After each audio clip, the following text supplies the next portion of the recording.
Hey everyone, welcome to the Relationship Smith Show. Tonight we have a very special duo of guests. You might have seen them recently on Penn and Teller Fool Us. Can we tell them if you won or not? I mean, it's been a while. Yeah, they we won. won. They fooled. Congratulations. Congratulations. I was so happy to see you guys on there. When I saw you walk on stage, even after I saw your story, that's beautiful. That's awesome. That is that's amazing. When you guys walked onto stage, I knew you were the exact people that Penn and Teller were looking for. I don't know, you couldn't have designed your act better for the type of. I've been following Penn and Teller my whole life, from teenage How to Play with Food on up. So I'm like, yep, that's who they want to see on the show. So I'm glad you actually won too. How did you both end up in LA? What was that? Oh, wait, what did he say? How do we both end up in LA? How did you both end up in LA? I moved here about 11 years ago now. I was doing comedy in Chicago, and I moved out here to try and be a screenwriter. And I took a stab at it and had some mediocre success, but not really. And then I got back into magic maybe about 7 years ago. I did it growing up because my dad was a magician in Chicago, and got back into it, and it's been on super fun and easy ever since. Yay. Super easy, I'm sure. Compared to screenwriting, like it's just so much more niche, and I've like pulled from like the kind of comedy stuff I was doing in Chicago, and it helped me stand out. And yeah, it's been not easy, but a lot easier than it was trying to be a screenwriter in LA. That's for sure. Were you Second City? Sorry. I performed. I was in the Second City Teen Ensemble when I was a kid, and then when I actually graduated college, I did not do anything at Second City, but I went through the IO Improv Olympic thing in Chicago, and I was on one of their Herald teams, and I had a sketch group. We did a monthly show that was different every month, and that's where I got my reps in Chicago. Nice. Elizabeth, how about you? What I've seen the clips of you doing pretty much everything that involves performing. So just so much stuff. How did you what's your background like, and then how did you end up in magic and in LA? So I grew up in Orange County, not as fun as Chicago.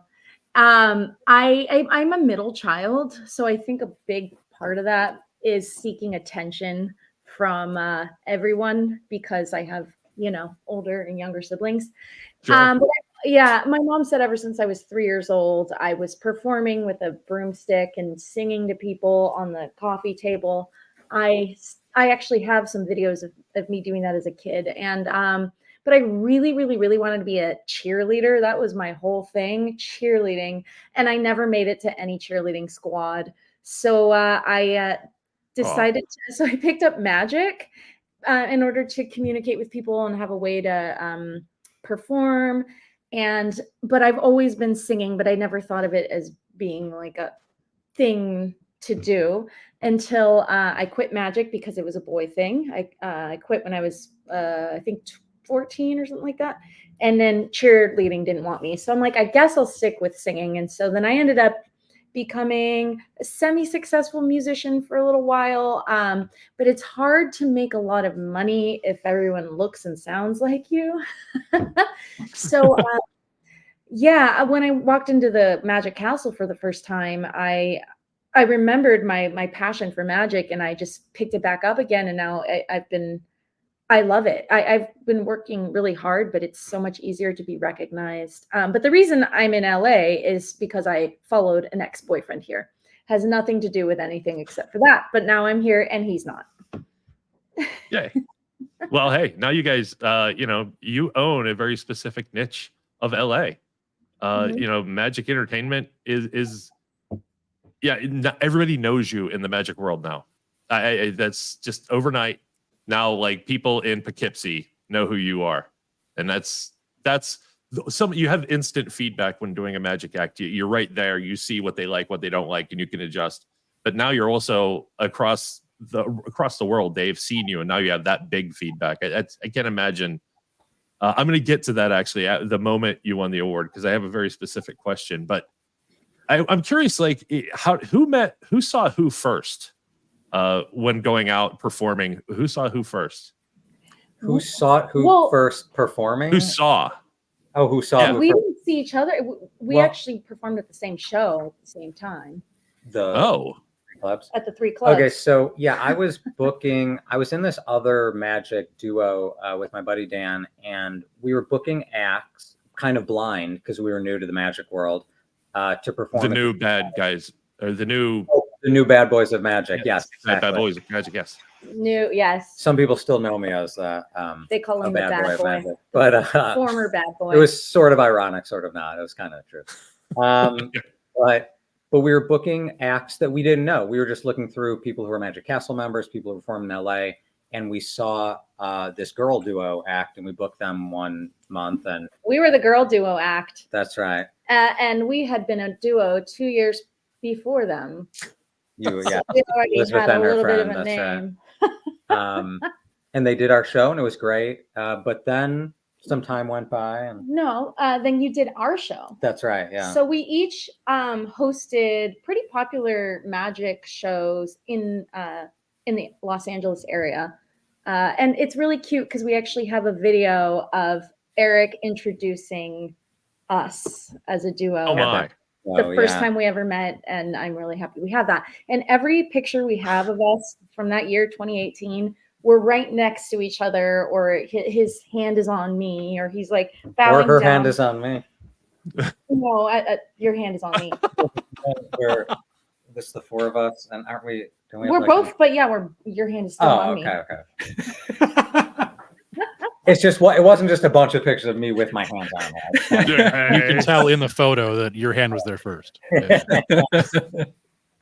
Clearly. Yeah. Who approached who first?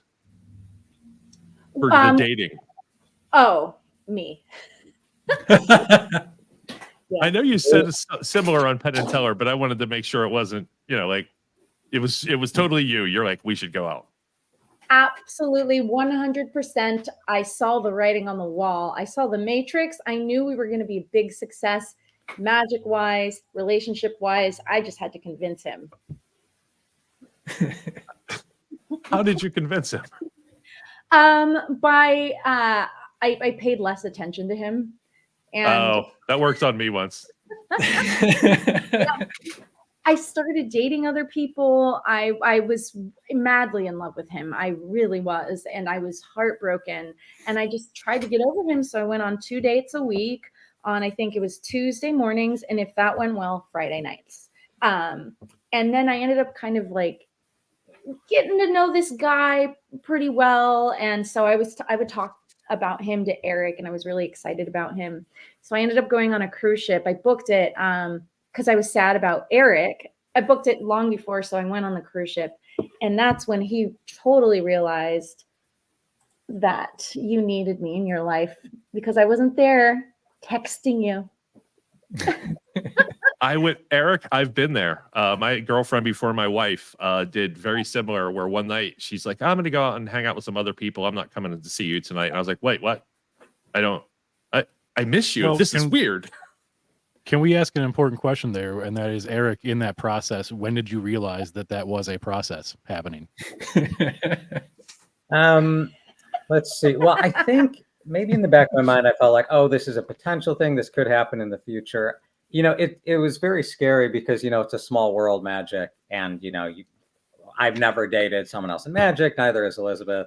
But she was very quick to be like, yes, this is happening. We're on, baby. But you know exactly when the moment was. So answer the question or else I'll answer it for you. It was probably that week leading up to her leaving on that cruise. We were doing a bunch of shows that week. No, it was when I broke up with my boyfriend. Oh, wait. What is the question? Well, yeah, which process? My process, my plan, or him liking me? Yeah, tell us. Yeah, no, the process of paying him less attention or dating other people. When did you realize throughout this entire thing happening that this was happening and that was something that was possible? Yeah, I want to hear. Like, so like then the week, that's what I was saying, the week before the cruise, we were doing like a lot of shows together in 1 week. And we weren't even getting paid for all of them. I think some of them we were, but we were just like looking to get reps before our first show at the Castle.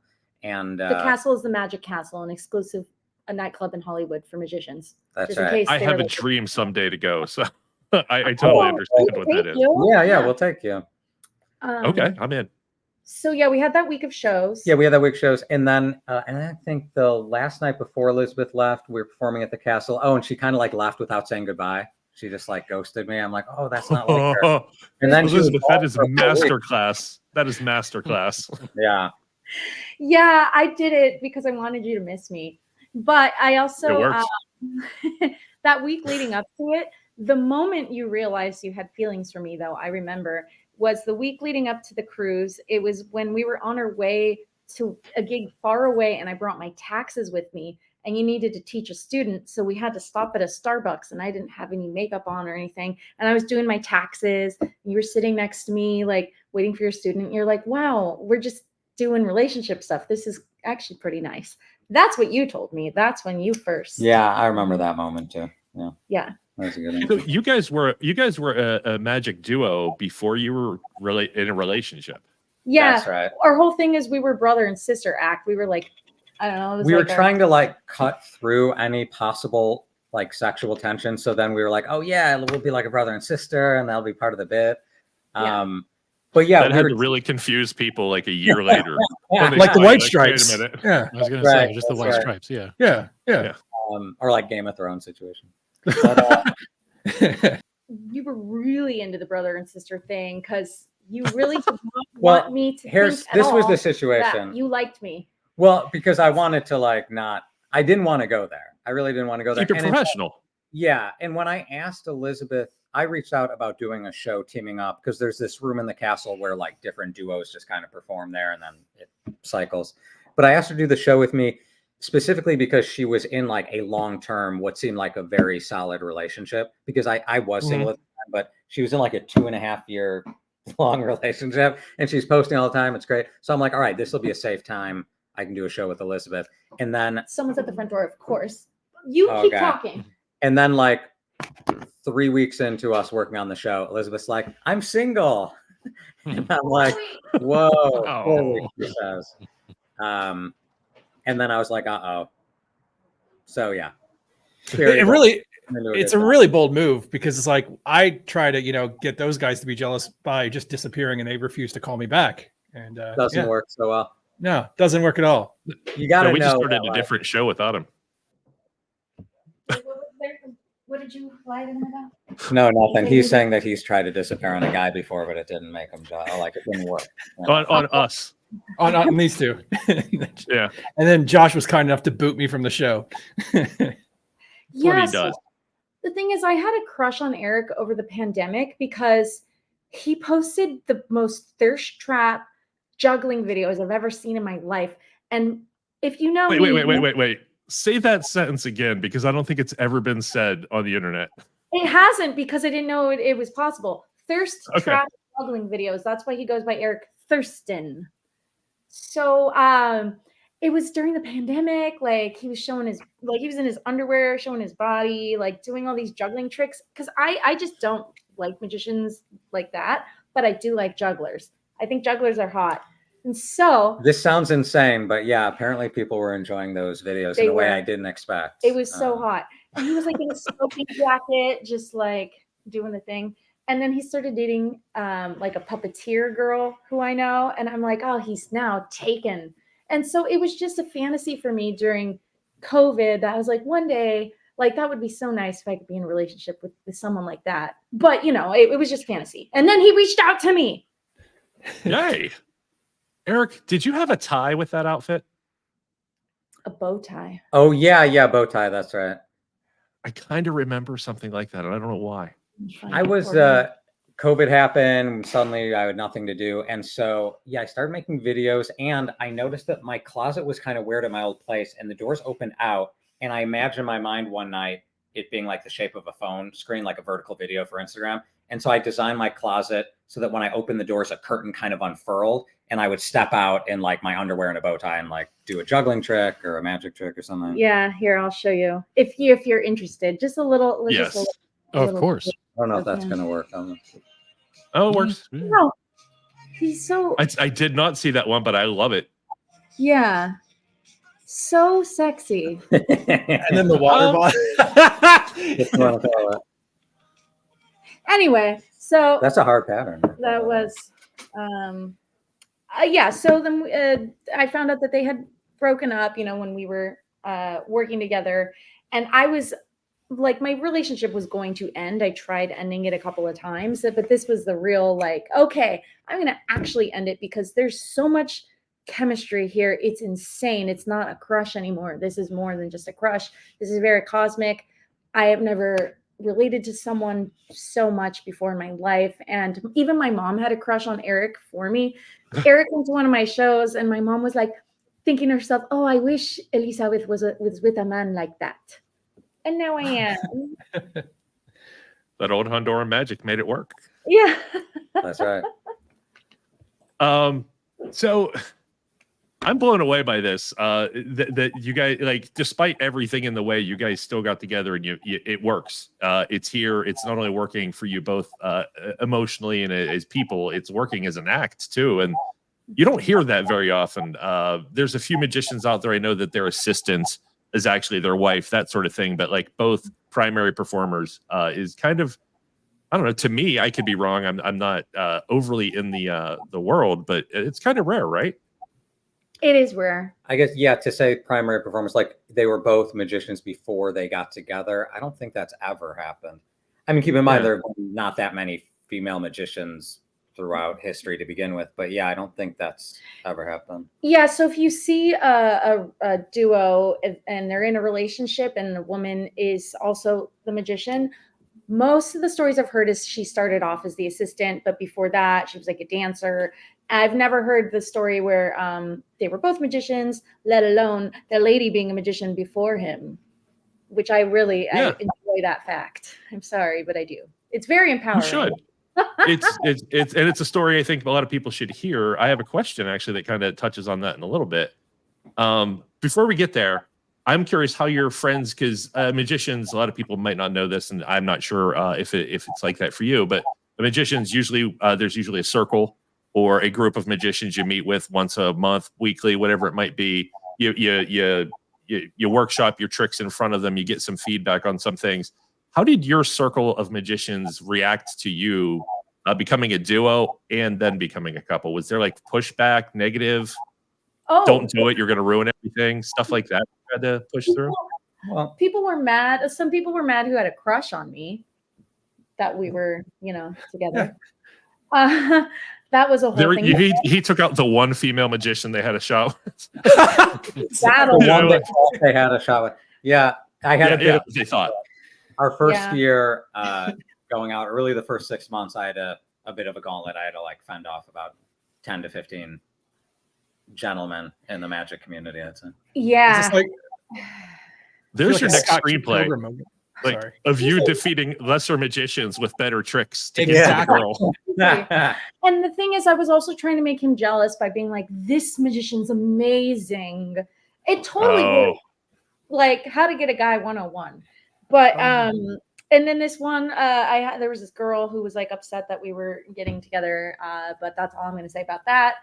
But we were friends first, and we hid our relationship for a little bit from magicians because we wanted to just focus on the show and the Magic Castle. We didn't want to focus on people gossiping, but turns out they already were gossiping before we came together. So yeah, that was just like 2 weeks, like leading up to our first week at the castle. We started going out like 2 weeks before, and then we were like, let's just not say anything till after. And like poor Eric, like guys were giving me gifts in front of you, like the rose or the chocolate cake. Hey, it still happens. So, you know, I just got to deal with it. Some free chocolate I was about to cake. say, none of this Eric seems very upset about. He seems pretty cool with all of it so far. Well, so, I've gotten through to the other side on it. It was challenging. It was challenging for both of us. Because I don't know, I'm very friendly. And so I didn't realize that friendly could be flirting and then like having to be aware of how I talk, especially how it would look in front of other magicians. But now we're good. But yeah, it was a challenge. Well, I mean, I imagine it's gonna happen more if it's not already. Have you had to deal with fans who just don't understand that you're a couple and they still keep trying to ask one of you out? Just like, People Are we there know. are there magic like what do you call magic what's the groupies, word? absolutely. Are there magic Yeah, groupies? what do you call magic groupies? Wand Wand chasers. chasers. Wand chasers. Wand Stop chasers. it. That's it. I'm done. That's great. Or coin purse chasers, but there are more wand chasers out there. Wand chasers. Yeah. Dude, coin purse chasers. Oh, I see where you're going between wand and coin purse. Yeah. I can catch it with wands, but yeah. Okay, thank you. Yeah, I don't know. You know what we're gonna do? We have an erotica author that has been on our show, and she'll no doubt come back. I'm gonna send her those terms and have her write erotica about magicians. I want nothing more than that. If we need any kind of funding, I'm all in. So that's Willow, if you're out there, take this and run with it, please. Yeah, we're on the other side. We're just super happy and kind of understand each other and Yeah. their strengths and weaknesses. I think it's great. I can tell you guys are totally in love. Like I see it, I feel it. There is this kismet between you, whatever it might be. It's hopefully people don't not see it and treat. I don't know. I've seen the fan thing where people literally treat the person that they're not into almost like they're not there. And I was just wondering if you had ran into that and had to deal with it post, Magic Castle or Penn and Teller so far. Like being like one of us being snowed by someone who's interested in the other one, sort of a Yeah, thing. that sort of thing. Yeah. I mean, I do kind of get that. I mean, look, Elizabeth is like very popular in the magic world and in LA. But yeah, when it, if it's just, I know, I feel bad sometimes. I'm a little newer to the scene, but also like, yeah, Elizabeth has a lot of great fans, but if it's a fan and if it's a guy and if I get a bad vibe from them, and that doesn't happen that often. But it has happened, and then I'll just mute them or so they can't see my stuff anymore, so they can stop. I've Okay, usually sure. been right with like spotting some kind of like behavior. I'm like, that doesn't seem right. And then even if we like don't think about it, something happens later. It's like, okay, that was. It makes sense now. Yes, because I'm like, oh, they just like buy me food or give me gifts, and we talk on the phone. They're my friend. They're not my friend. I mainly only have female friends now. I do have some guy friends, but now I'm like, yeah, it's hard to find the guys who have just friendly intentions with you. Just nice people. Yeah. Wand chasers. Yeah. Yes, and now it's a little for a while. easier. Yeah, it's easier to find now. Now that Eric and I are together and we're established and people know who we are, it is easier to find like true friends who are of the opposite sex because they're also friends with Eric. Yeah. Yep. Hey, I was curious. I assume I just was curious how the vaudeville theme came about with your act. Is it something you were both? Eric, you were more of a. It wasn't vaudeville, your previous duo, but the way you guys blended, I saw it immediately. I knew what you were going for. I felt it. It was very thought out. It was planned. It was intentional. How did you come up with it, and then both agree we're going to do a vaudeville style act? Well, I think that, because I juggle too, and I just kind of like grew up in magic a little bit. I've always loved vaudeville and the history of it. Mm-hmm. And when I first reached out to Elizabeth, almost immediately, I thought we should do something like that, especially because she also sings. So now, and sings incredibly well. So now we both do magic. I juggle and she sings. And we both like love comedy and lean into that. So yeah, we wanted to actually do a show together with the two of our duos and be a 4-person show where we do the most ridiculous stuff. But I feel like Eric and I were the most interested in like the crazy ideas that we had, but it just didn't pan out because I was going to school to be a web developer at the time and I just didn't have time. But it's nice. I love hitting people on like every level. Yeah. Like they show up expecting one show and way more. And, I feel like we can do more than just magic. Although when we sell ourselves, people are willing to pay money for magicians. So it's a magic show, but it's a magic variety show. We're magicians. And I think the hair probably sold it for you too. Well, yeah. And the vintage whole thing of Elizabeth's look and the way she dresses. I just felt like, this could feel like of another era. Because my solo show is more like 50s leaning. And then the duo I was in was 60s leaning. So now we're just going back in time even more. I guess, yeah, 20. But we were kind of Yeah. all over the map a little bit. But. Yeah. Now we just do whatever we want, and it just is always kind of vintage leaning. Yeah. I love it. I love it. I love the look. I loved your entire act on Penn and Teller Fullest. Thank I've you. watched, I think, almost all of your videos. Even your like what we do what we do on the weekends or something where you're playing piano and Eric, you're juggling. Oh, yeah. yeah. That's a deep cut from That is our a deep Instagram cut, or yeah. our TikTok. We're trying to figure it out. It's hard out there. Well, There's so Instagram much and out there. TikTok is exhausting. So Yeah. we tried really Yeah. heavily on TikTok like back in February, and then we were like fighting over things because we're trying to make like 4 videos in a day or 6 videos in a day. We stopped because we were fighting. And it's just not so worth stupid. it. If we're gonna fight over like a joke or a trick that's gonna be like in the show or something, that's one thing. But to fight over a TikTok, Yeah. So stupid. Like we were really angry at each other because we were trying to like meet the deadline, and we're doing our okay. own deadline. Our own deadline. But Yeah. now, That's great. yeah. Sorry, not yeah. I'm just saying that you guys have deadlines. I mean, that's you don't really think about that. Yeah. We're working really hard. We both really want to like level up our career. Cause I literally I didn't quit my day job, but like a week ago I emailed them and I'm like, I'm only working half the hours next year because I'm pursuing magic more now. So Right. And Turn on the TV, you'll see why. Yeah. yeah, exactly. I quit my day job back in what was it, July? Like the last day job. I've had 37 day jobs. The last day job I quit this past year, and since I quit, I make more money now because I just focus on my marketing and my magic. And I was like, oh wow, okay, I didn't know that I was that marketable, but because I didn't have time for it. Right. So it's Yeah, That's awesome. It's For both and of congrats them. on you That's both for these big changes in life. Thank Quitting a you. job and less hours next year that I don't want to set you up, but you probably end up quitting. So Yes.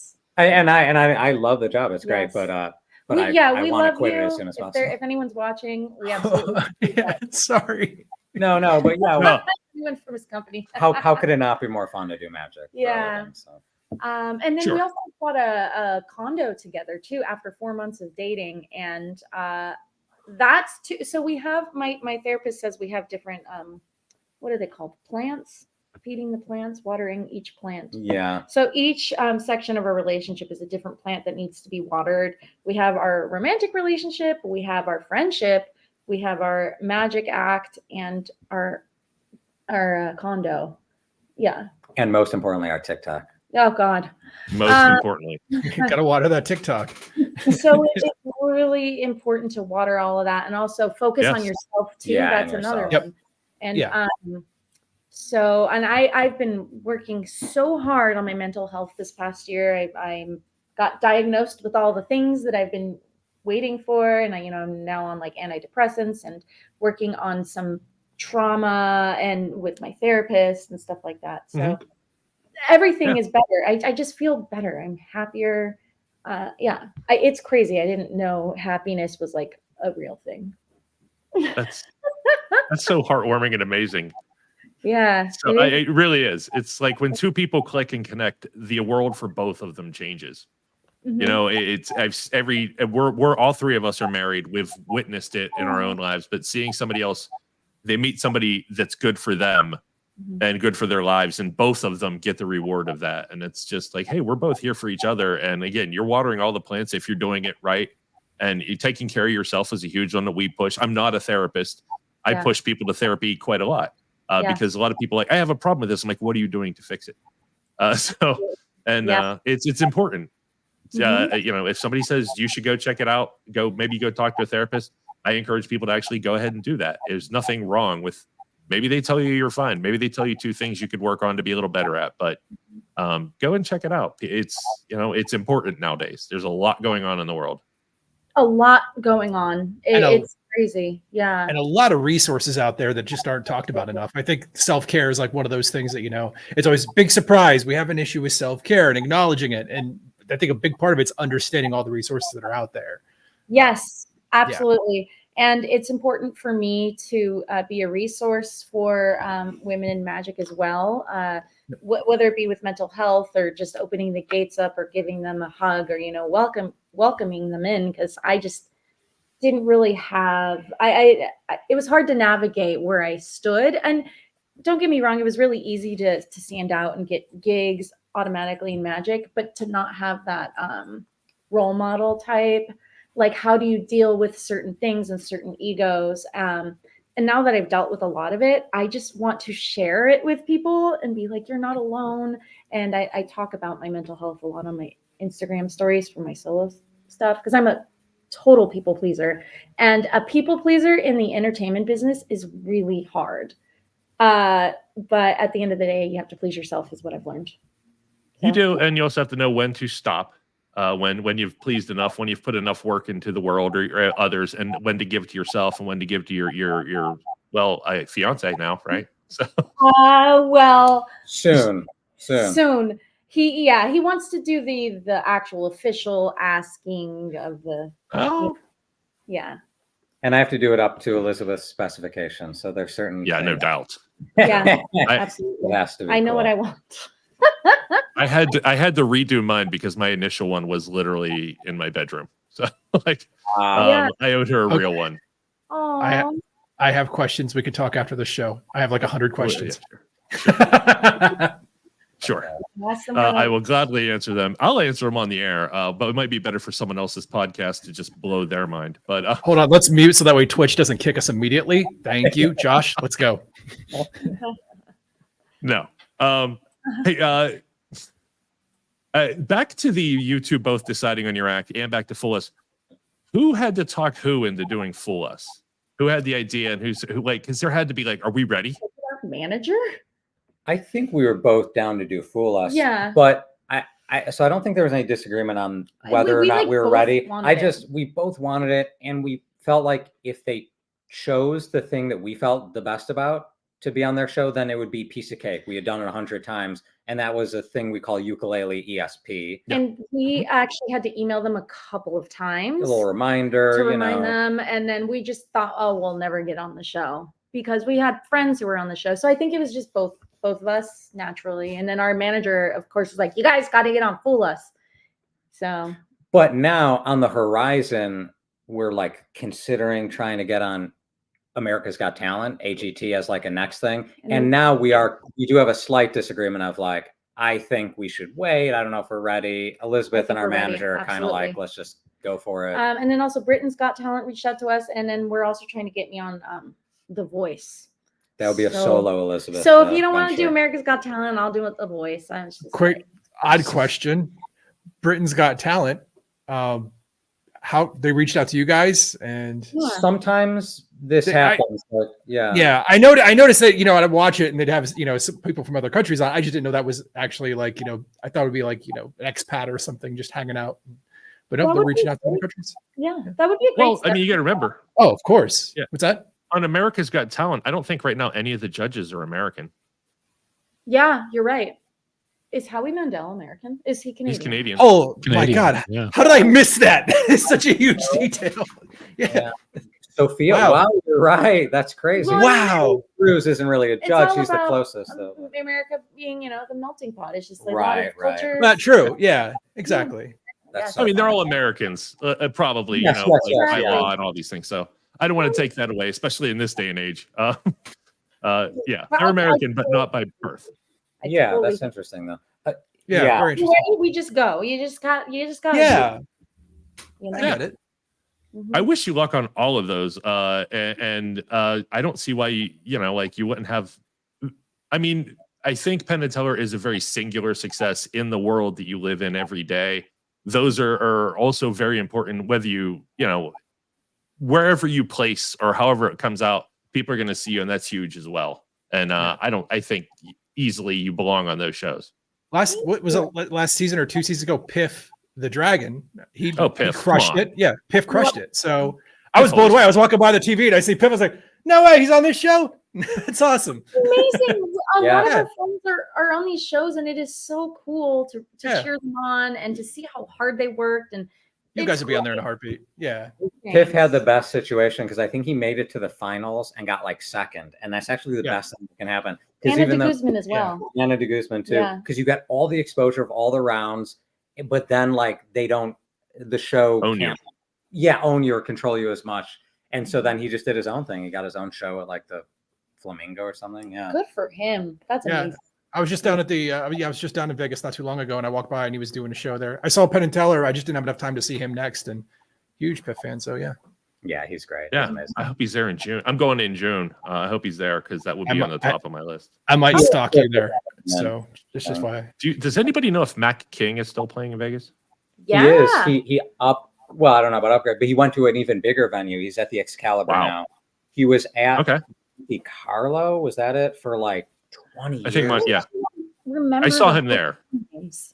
He's the best. He's the man. And then Nick DeFont, I think, substitutes for him, right? When Max, I know they're good friends. I don't know. Yeah. I think so. Okay, I don't know. That's what I think. That's okay. Yeah, we're going down the magic geek hole now. Yeah, sorry. It's all right. So, how has your life changed since the airing of that show? Phone ringing constantly with friends that you didn't remember you had, sort of thing. More offers than you care to have, or? Yeah, definitely friends that I had not, or family members who I had not heard from in years have contacted me. And the thing is, people think it's like a misconception that their phone is ringing and it's off the hook. But for most magicians and for us as well, we're not getting a bunch of phone calls, but what we're getting are more opportunities, because now that we have this under our belt, we can say we fooled Penn and Teller, and that's automatically they trust us. And then we got a couple of, you guys reached out to us. We got a couple of people reaching out to us. But now I have, this is as sharp as a weapon. So if anybody, questions me as a magician, I can just go like that. Yeah. Or you guys, that is forever. You take that in the carry-on, right? Like when you fly back with that? There's no metal in it, so probably. No one can take that moment away from me ever. I want to ask you about that moment. Yeah. I had it saved for later, but at the end, when they said, damn it, you fooled us, you looked like you were about to cry. And I'm not going to ask you if you really were, but I want to know what the next 5 minutes after you walked off that stage were like for both of you. Oh my gosh. It was very surreal, obviously. I had this thought of like, no, we didn't. Like, we didn't fool them. Like, that didn't just happen. And that's why, like, even the moment they announced, she starts crying, and I'm like, nah. It's very us. But then I like talked to a couple of the producers after, and it was very. Everyone who worked on the show, by the way, was just like could not have been better at their jobs. From like the highest producer to like the makeup to the makeup, the sound, like everyone was so good and sharp. But for me, it was more like, did that just happen? Elizabeth, I think, was just like, yeah, we did it. Oh my gosh. So I was actually crying even before we performed. I have pictures of every moment, by the way. There was a PA there and I was crying right before we went on. I'm like, do you mind if you take a picture of this right now? Because I'm going to remember this forever. And then our manager also took pictures of us directly after. And I'm just like, this for a long time. I'm frozen. But so I was crying before because it's my dream came true, and it was really hard to process. And my grandma was there, my mom, my aunt, and like a bunch of our friends were there, our management team, and we had so many supporters. And like just to know that my abuela and my mom, who came from Honduras, and they came to give their children a better life, and they get to see the fruits of their labor on stage, and they didn't even understand how big it was. I don't even think they knew who Penn and Teller was. I don't think so. And then they saw that, they're like, oh, this is like a real thing. And so when we walked out, I was still shaking and crying. And usually I get really anxious before any show anyway, but there's usually curtains to cover me crying. But because there weren't curtains, we just walked out. I just took a deep breath in, and then they were like, okay, action. And then they announced us, and I was totally fine. And yeah, it didn't seem like I was crying at all. So yes, that was true tears because I was gonna cry regardless of us winning or not, because I was holding it in. Sure. And then because we had practiced a speech of us not fooling them. We had like 5 different jokes for when they said you didn't fool us, like ready to go, and we had prepared nothing for if they were like you fooled us, because we just weren't expecting that. You guys like a concession speech, but not the actual. Like, Yeah. Oh yeah. Jokes. Yeah, and then the "we're gonna get married" was a joke as well that we did not think they were going to air because we didn't think we were going to fool them. So. Oh. Well, All right, let me scratch this next question off my list here. So. Yeah. So for after like the day or two after, I was like shaking and crying, and then 2 days after that, I had something called post-adrenaline syndrome. I did not know that was a thing. Have any of you ever experienced it before? Is it just where you're completely wiped out, like gone? You're just dead emotionally, like tired, wasted, like completely. You don't even want to pick up a book. I'm depressed. Nothing. Yep. Nothing makes me happy. It was just so surreal, and I have ADHD and anxiety and all this stuff. So I have so much adrenaline already, and I couldn't handle it. My body couldn't handle it. It was so surreal. It was so weird, and I couldn't believe it, especially because the day before this magician was like, "You're never going to fool them." And so I came into the show being like, sorry. And so the first thing I thought was, I can't wait until he sees this episode. Yeah. Not just sees it. I would like Clockwork Orange make him watch it on repeat, like borderline, like torture. You're like, oh, you want to watch it again? Because you're going to 100 times over. Like And you earned that. You that. guys earned that. And this person, I just can't believe somebody would say that. Right? It's He's like renowned for being just unbelievably rude. That's all we're saying. But he's Wow. respected. Yeah, that's all we're saying. That's Yeah. all we're So saying. you guys met my stepdad. That's cool. And then one of my well, I guess there are these 2 bullies who, and I just so happened to see them directly after we shot, because there was a magic convention going on. We weren't allowed to tell anyone anything, so we were just like, Right. fooled them, and now we're at a magic convention, and we so happened to see 2 bullies of mine walk past us, and we were dressed up and like really happy. And then they pointed and laughed at us. And I was like, this is so poetic, because they don't even realize the reason we're dressed up and so happy is because we just fooled Penn and Teller. And that's why we're happy. Because they thought that I think they thought we were being like extra and fake, and so it was really cool. I was stoked on that. That was cool. And then they probably got to see this, and they were like, those are the outfits they were wearing. Oh my God. I don't like these. I don't like them. Oh, God. I gotta steer back to the relationship thing, because you came from a place where you're like you fought through a lot of stuff to be a couple, and even to put the act together, not as much. What rules or agreements do you have between the 2 of you on how to develop the act, or even how much you let the act affect the couplehood? Like, do you have you defined those things yet? Or are you still working on them? And what are you working towards? I don't know if we have like set rules. Maybe we should do that. We did like have a contract at our first meeting, and this was before we were even dating. Oh yeah, I made us sign a contract. It was that's smart. It's smart. I don't care. It was that we'll always respect each other, no matter what. We'll always be friends, no matter what happens, kind of a thing. And we signed it, and it's very cute. I should print out that contract and just. You should frame that. Well, yes. Yes, we should. Yes. And the thing is, we're both we have our strengths, and so now I'm like okay with you writing the scripts out while I come up with ideas, and like can you write this out, because he's a script writer and I'm not. I just like to come up with ideas when I'm really stoned and to type them in my notes. I think the best thing that I'm just kind of like realizing as we go is like, and this is probably true of any creative partnership generally, but like you don't have to agree on everything in the moment. Don't try to like lock things into place, because sometimes you just need to like separate and think about it on your own after a discussion, and then you'll probably agree. You know what I mean? But if you like say, no, we have to decide this right now, that could be like a potential. Yeah. And that's something I Sure. need to work on, because that's exactly how it was with our relationship. We're like, we need to date right now, because I can see the future, and I can't wait for it anymore. And that's how I am with magic as well, where I think that's what it is. It's just my immediacy, the ADHD whole the thing where I'm like, yep, we're doing this, but I need to calm down.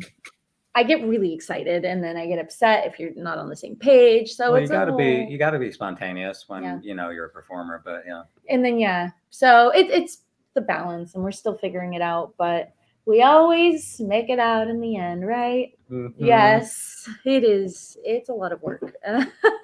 It is. And I tell people constantly that relationships do involve work. I don't care how well you get along. Every relationship involves work. You have to check in. You have to, have these agreements whenever you do have a problem that you're like, oh, if we had only acted like this or said something at this point, maybe next time we should make sure that happens.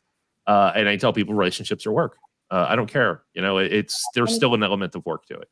Absolutely. And we're both lucky too, because we're both the type of people that like to work with people. I've been in many bands. I was also in a duo. I just like being on stage with other people because there's something fun about sharing a moment with somebody. And then Eric's the same way. Like he was in improv groups and sketch comedy groups, right? Mm-hmm. Ensembles. Yeah. And then you were also in a duo. So it's great because we are good at collaborating, I think, because we're used to it. I mean, I don't know how good we are, but we are. I mean, the things we produce, I think, are pretty cool. I'm really, really proud of it. We've also been in some bad relationships, each one of us. So I think that we've been through enough now. We're at an age now where we know what we want. Yeah. We know how to deal with things, how to not let bad problems get out of control. Yeah. Or at the very least be like, well, this isn't as bad as that thing, so I'm sure we can figure this out. Yeah, and also the difference between this relationship and any other relationship I've had is my other relationships, the guys chased me, and the people pleaser in me will settle and be like, yeah, I get, like, sure, and I don't want to make them upset, and then I end up getting I don't want you to cry when I say no. Yeah. So I've been in unfortunately many relationships like that. And with Eric, I knew what I wanted. I was like, that's exactly what I want. And I chased it. And so now it's a different feeling for me where I'm like, this is what love feels like. It's not just me settling and making the other person happy. We're actually making each other happy. And then he chased me back. So I think that honestly, that's important. That's really important. We both just even the playing field a little there, like, how do you like it?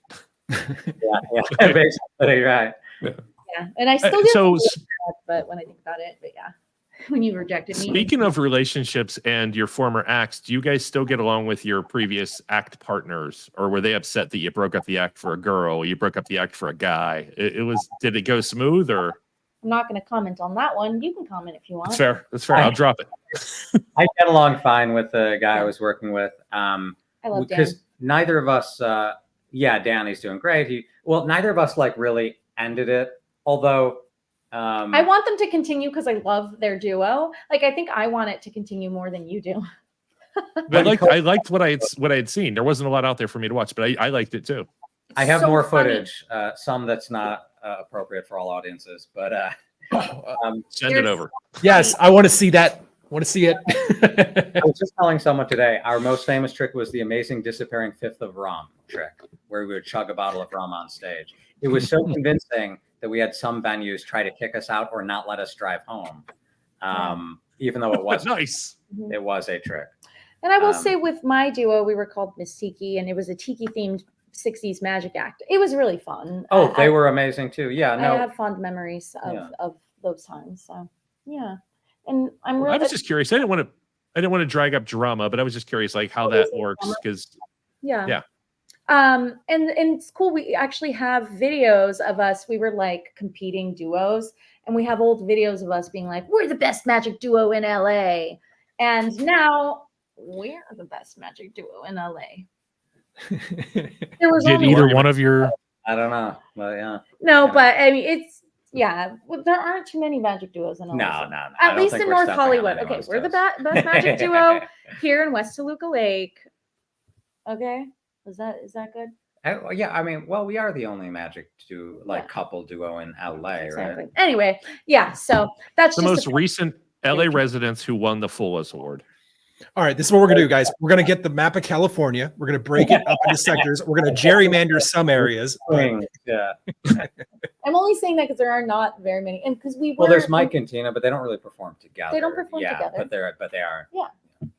I can't really think of any other duo We're the best. That's it. in LA. best. Just Totally. because we're the only. That's why. Anyway, Cut that. That's awesome. We're the best.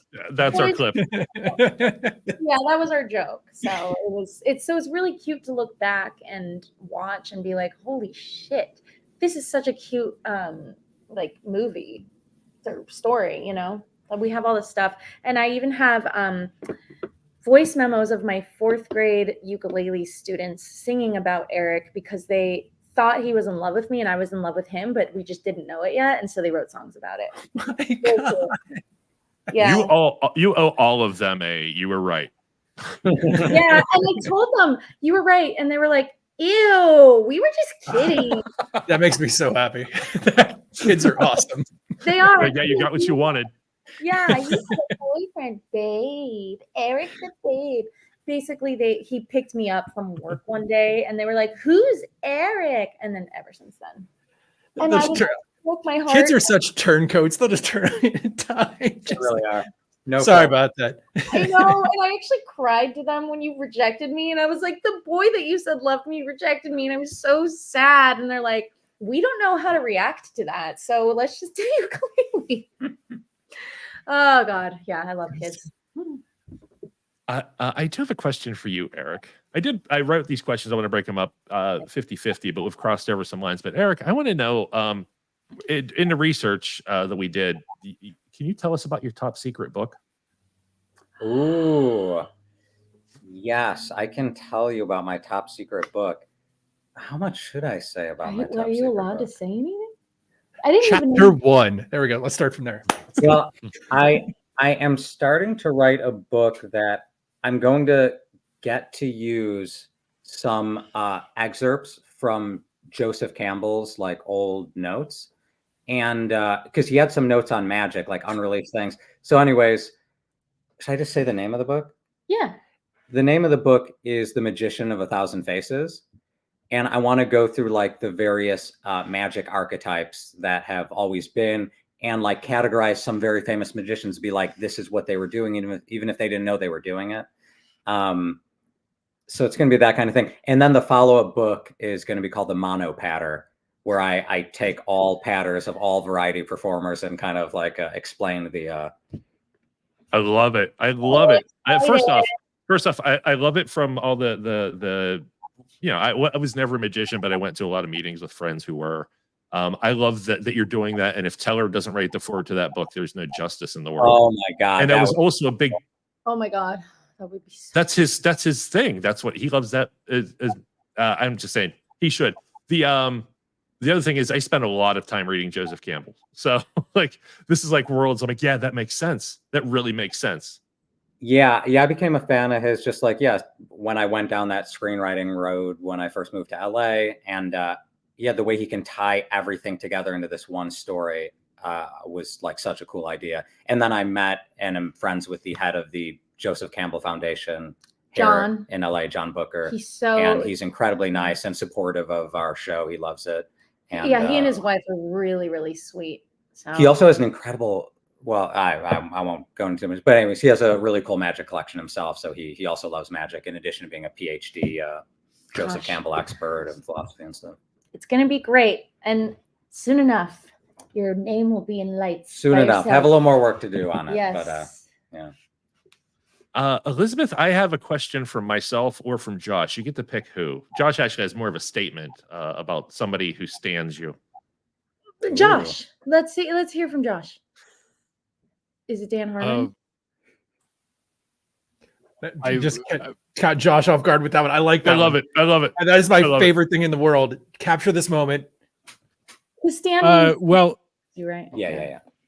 It may be overstating it a bit, but I do have a 6-year-old daughter who is a big fan of the Ada Scientist show that you appeared on. Oh, you did. And it was really cool to see that your name popped up in there. That's really awesome.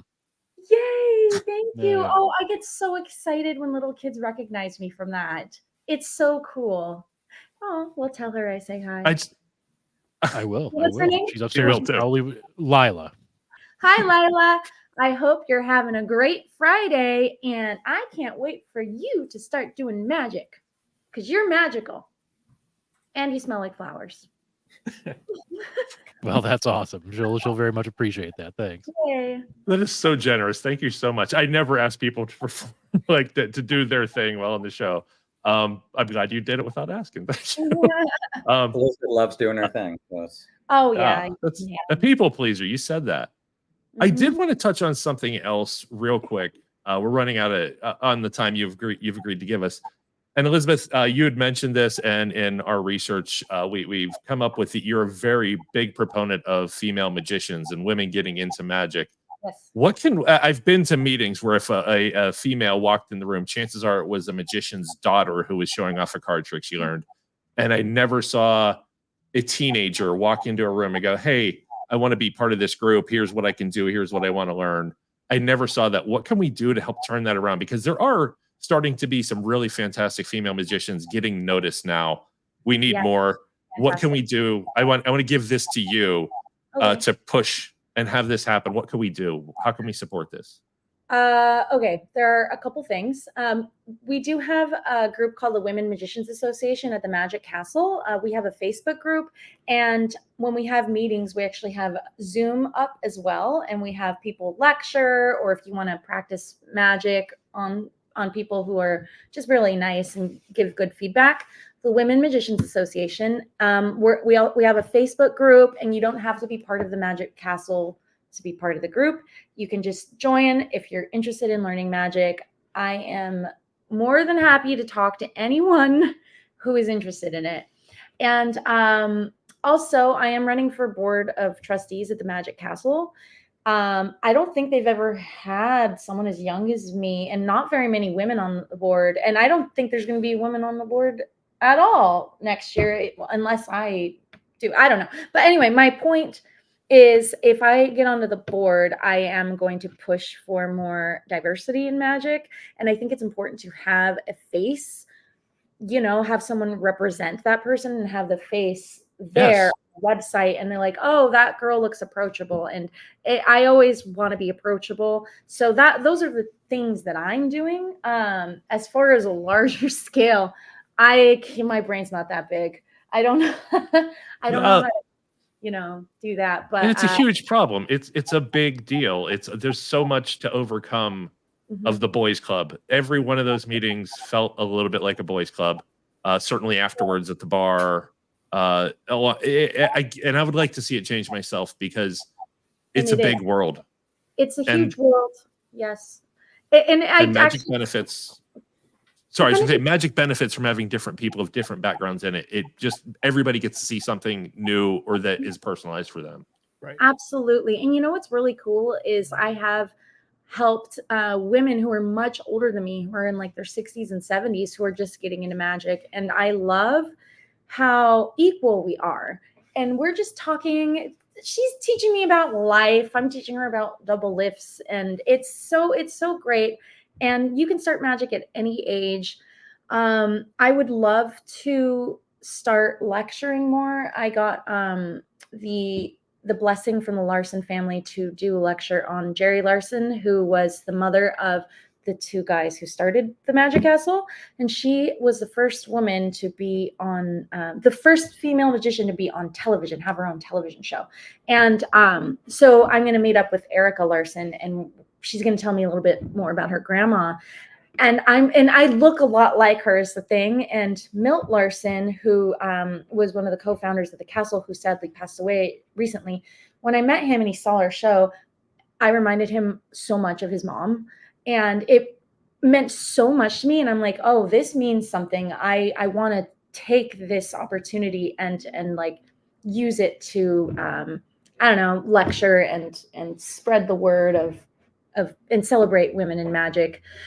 Sorry, that's a mouthful. I don't even know what I said, but did that make sense? 100%. Yeah, it's 100%. And between the two of you, you are like the new power couple of magic. Yes. I love that there's history from Eric. There is future from you, Elizabeth. And you're both there. And I think the whole magic world is going to be improved by just you existing and believing in it and it believing in you now. Thank you. Thank you. I really appreciate that. And I mean, and we're pitching a television show as well for children, which I don't know. I hope that gets picked up. That would be great. And it's once again, it's a show to celebrate diversity in magic and other arenas as well. Everyone, magic's for everyone. It really is. Yeah. Hey, Josh, can you get the phone number up on the screen real quick in case we have anybody last minute who does want to call in, and that would they can get. We haven't had any questions in chat. We've been kind of owning the conversation, so Yeah, we didn't. We didn't flash any numbers or anything like that. So yeah. So if anybody wants to call in right now, we have very little time left, but please 412-254-4829. Call now if you do want to call in. And we're good too. We're not in a rush. That we don't have to. We have the haunted house a little. I didn't later. know if that was pizza delivered earlier or. Oh, it was Del Taco delivered to our neighbor. I know. I'm sorry. You probably were Del excited. Taco. I'm curious. I lived in Vegas for a little bit. But Oh yeah. When we were Josh, go looking ahead. through some other interviews there, we noticed, Eric, that you were a screenwriter as well, and that at one point you were asked to tone down your absurd style. Does the absurd style work well when writing for a magic show?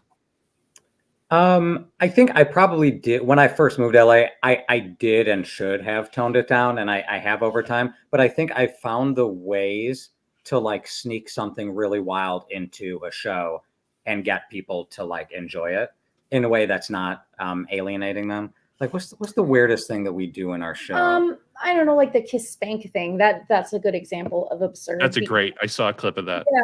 Because when people see me, they think I'm like a little fairy, whatever. But I do have my like.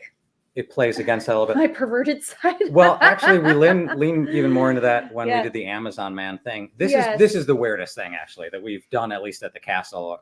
Or I'm like a perverted man with a mustache. Oh, that's too. true. That's But true. yeah, Amazon Man. So like, yeah. Elizabeth is starts talking about like how she has this big crush on our Amazon Man, and she's like, all right, I'm gonna go to sleep and like think of the Amazon Man, and she goes to sleep, and I come out in like an Amazon like vest, and I just juggle like packages, like 3 packages of this old style of juggling. Is that the catch one you did in the video? Yeah. Oh yes, that's right. Yeah, with cigar. That was box. impressive. Thank you. When we do it, it's like every time I hit a trick, Elizabeth's like more. I'm like, you can call me Alexa. It's like I'm basically the pool boy, but I'm the Amazon Man. Yeah.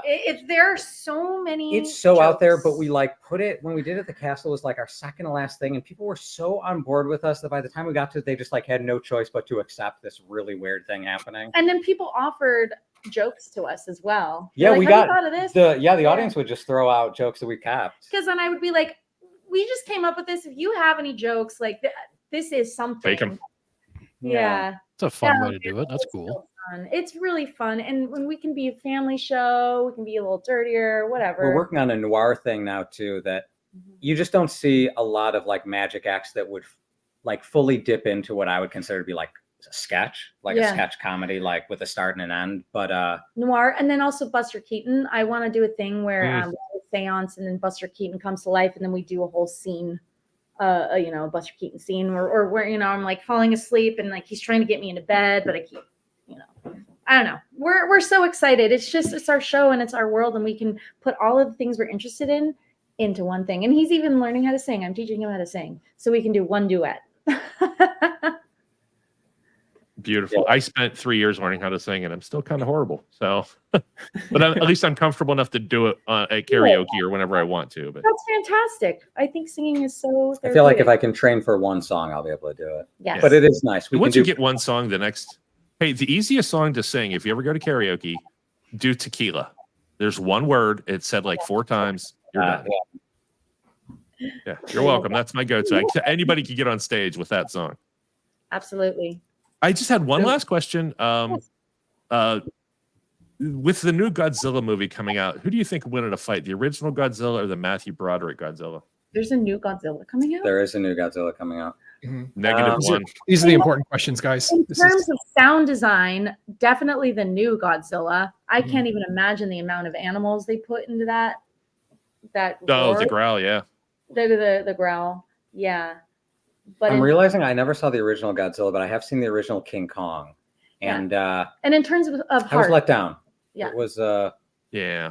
It was beautiful for the time, but as Yes. you know, we've seen so much since. You're like, that's right. And if different era, different this is super weird and nerdy, but have you ever listened to all of the Godzilla roars from Yes. the first to, it's so cool that There's a YouTube channel where they animate all the different Godzillas as they appeared in those movies and then play the roar and then show the fire that shoots out of their mouth and what it looks like. And they just go down the row of all of them. It's beautiful. It's so beautiful. Oh my gosh. And well, so I dated a sound designer, so I really appreciate sound design because I mean, I saw movies get created. Like, have you ever seen Star Wars or Jurassic Park without any sound design? Not so much of a good movie, in my opinion. Like, anyway, but yeah. Star Trek itself would be like a very boring 20-minute show without the God damn it. or the He sound did it. design. All right, I owe him $20. God, every show he I work in Star shoehorns, Trek every.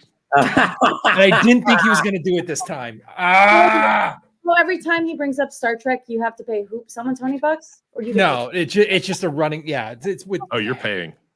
It's every time. Even with Andy Dick, you pulled out some weird crap from like 1990, and it was literally a clip with him in it. It's insane. You're insane. He was on Star Trek. Come on, that wasn't easy.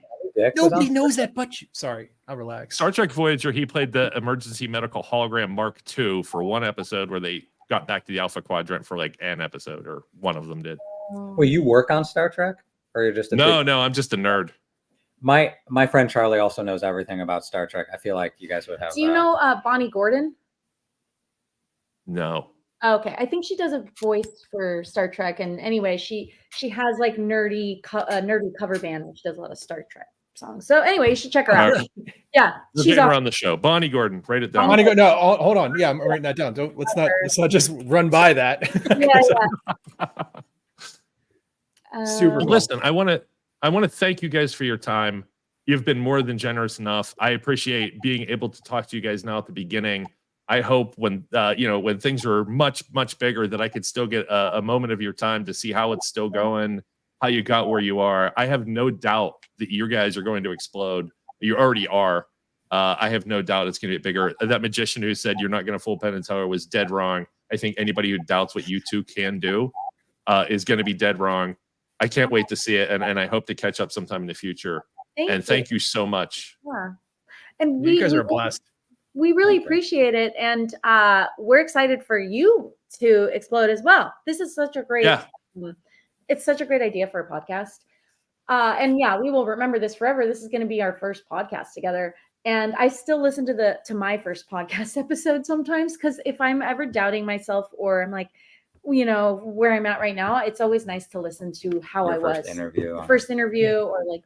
So yeah, thank you so much. And it was actually really hard for me to not have like a tangential conversation about you guys and like learning more about you. So I'm really proud of myself for like sticking to us. And I hate just talking about myself, but you guys did great. And anytime you have a question, if you start up another podcast, you want us back, all of us are open. Anybody does our show, we will come back and do theirs. We always offer that. Thank you again. We're gonna get out of here. Josh, get ready to play the. We're starting a new thing where I'm gonna close out the show by saying what's going on and all these things. So, thank you everybody for tuning in to watch us talk with the Cosmic Romantics, Elizabeth Messick and Eric Thirstin. You guys were wonderful. Can't thank you enough again. Our show next week, next Wednesday, we have a card up for this one. We have Camilla Cleese, daughter of John Cleese, who we're going to interview about what it's like growing up with a super famous parents. And also, she's a stand-up comedian. We're going to find out how she's doing, how she comes up with the material, and how being 6'1" affects her relationships. It's going to be a great interview. I hope you guys can join in and check that out as well. Additionally, I did someone else's podcast. I did pagebond.com, Stubborn Love podcast. She is a therapist that gives advice to non-monogamous, non-monogamous committed couples. So if you are interested in swinging or any of that sort of thing, polyamorous, she will be the counselor who can help you through. But she did an interview with me on some of my why we do this show and where I come from in life. So give her a check out. And thank you, everybody. Again, thank you, the Cosmic Romantics. You're going to be seeing them everywhere. So let's get out of here, everybody. Thanks, guys. We're awesome. Thanks, guys. Have a good night. Have a good one. Yeah. A wee soup. Hi, caller. You're on the Hello. air.